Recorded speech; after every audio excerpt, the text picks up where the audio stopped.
Stop that panic. Stop it. Hi. We have these expressions here to factorize. In the first one, then plus 3.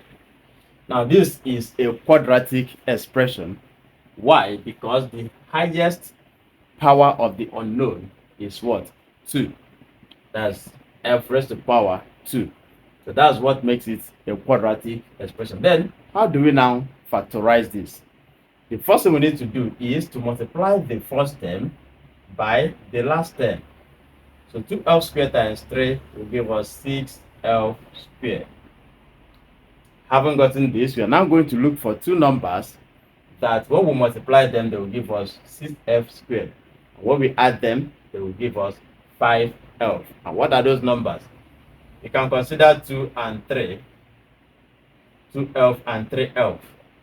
When we multiply these two, they will give us 6f squared, and when we add them together, they will give us 5f.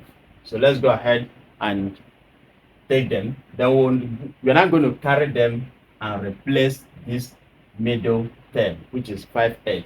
And that will be giving us 2f squared plus, instead of having 5f now, we are replacing that with these two factors. 2f plus 3f. And then plus the last term, which is 3. Then we go further by applying factorization by grouping. We are going to group this into 2. In the first bracket, the common factor there is 2f. So we have 2f brackets.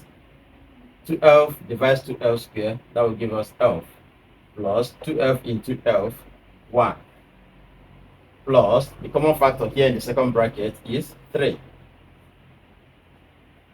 3 divides 3f, that will give us f, plus 3 on itself, 1.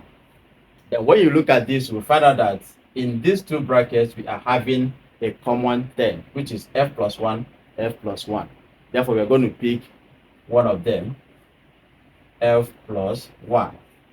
And then those that are outside, 2f and plus 3, we are going to enclose them in the second bracket, 2f plus 3.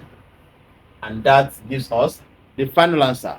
Having understood this, go ahead and solve the second one and drop your answer in the comment section. Go ahead and share this so that your friend will also stop the panic. Stop that panic, for it is simple.